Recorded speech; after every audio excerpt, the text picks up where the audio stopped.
This is going to be a stream of consciousness brain dump situation. The rise of AI art has people all messed up. And no, I'm not a fan of AI art quotations, but it makes me big mad to see 3D printed things. Like, you all know I've been a replica artist for a long time, and at first 3D printing was like a component. Like you could print out little pieces of something to create the whole thing.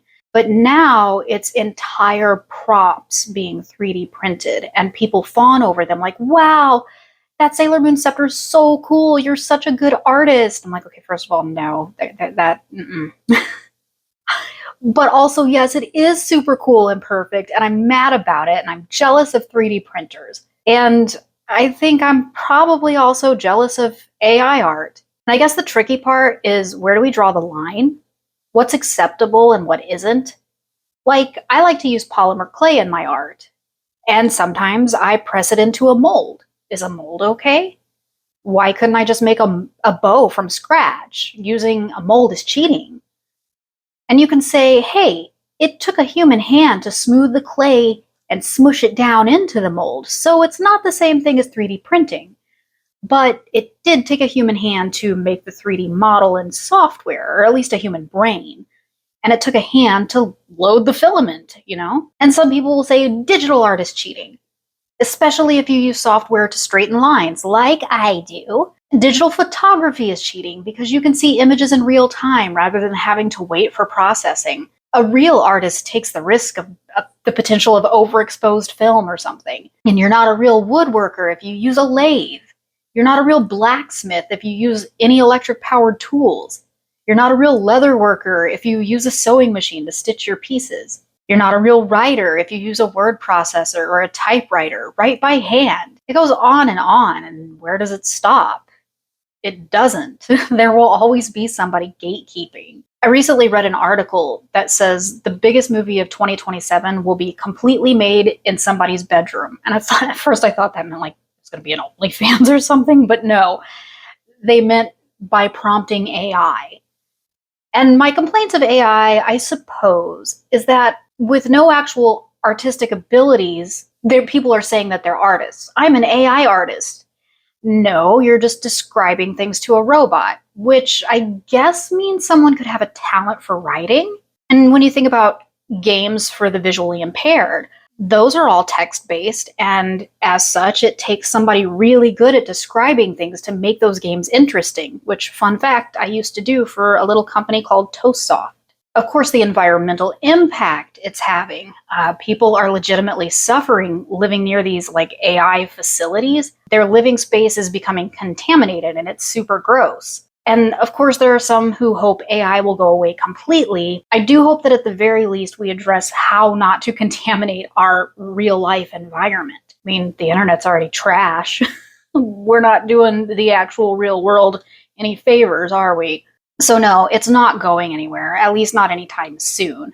I remember being told I wasn't a true artist once because I like to sell my items, and true artists form an emotional bond with their work. You can't just part with your emotional bond. Like, okay, I don't necessarily form an emotional bond with my artwork. Frankly, artists need to eat food, and yeah, I just don't form an emotional bond with my work.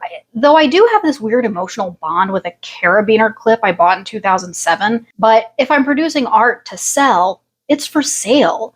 I'm not going to cry about it. And if I sell a piece that I really like and want for myself, I'll just make another one. That said, I do form emotional bonds with characters I create, and seeing them changed by editors and making adjustments to them based on what fans want, that can hurt a little bit, but that's a complaint for another day. This complaint is about the tools that help us create art, and the tools that may actually blot us out entirely. I'm just ranting now, but listen. In 2010, I finished writing a novel called Paisley Sage and the Hole in the Sky, and in 2014, it was published by Fay Publishing. In 2017, Fay Publishing went out of business and was kind enough to release me from my contract with them and restore my rights to the work entirely.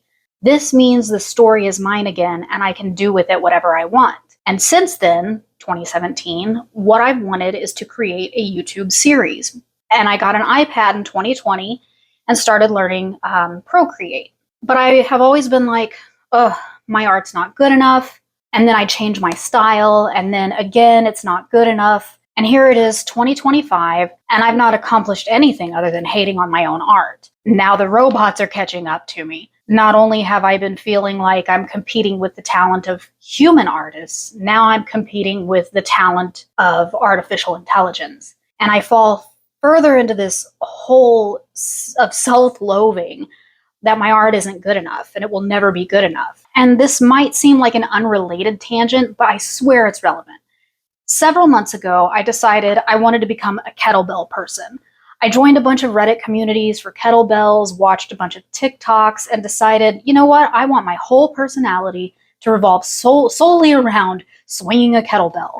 And I posted a video of myself swinging the kettlebell in a Reddit community and asked for a form check. And most of the responses, 99% of the responses were, you're doing it wrong. This is why you're doing it wrong. And then a lot of those were contradictory. Like one person said, oh, your hinge is all wrong. You're bending at the knees. While somebody else said, your form is perfect, but your ball is too heavy. So I didn't really take a lot of that feedback because I was just confused by it.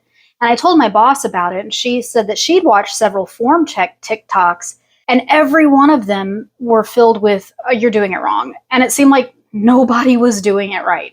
No matter whose form you looked at, they were all doing it wrong, according to the comments. And as long as you're not doing something that's going to harm yourself, then just do the workout because it's better than doing nothing.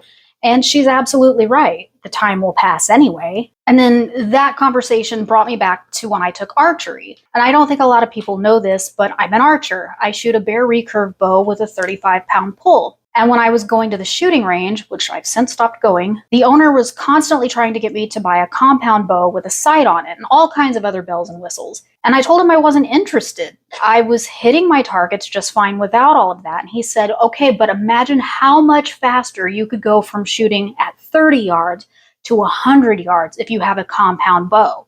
And yeah, it's true. I could do a lot more damage with a compound bow, but I was enjoying the challenge of a bare recurve.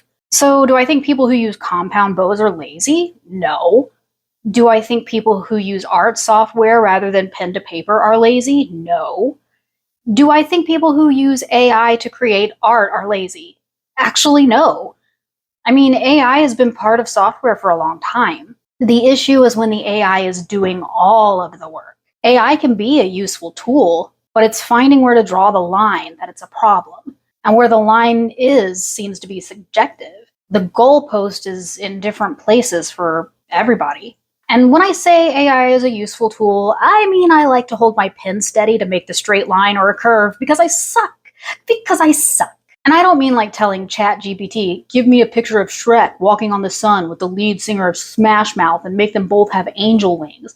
Like, I see a lot of that, not that specifically, but I see a lot of weird AI-generated slop, and I've been seeing a lot more AI-generated photos as YouTube thumbnails lately, rather than, previously we'd see stock photos or original photography. And I don't really feel great about that either. And then there are channels that are entirely AI, and it just feels icky. I don't know, maybe I sound like a really old person.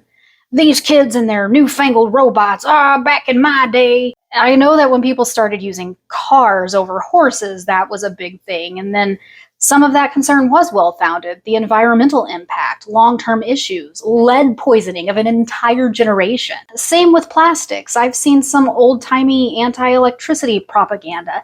Like everything that we use in our current day, at one point, there were people who stood staunchly against it, and they weren't wrong. Okay, well, I think I'm veering way off my point that I initially wanted to make, and I'm sorry, stream of consciousness can be a hot mess. But my point is, yes, there is a point. I want to finally do what I've been wanting to do, because now I have to compete for a platform with robots.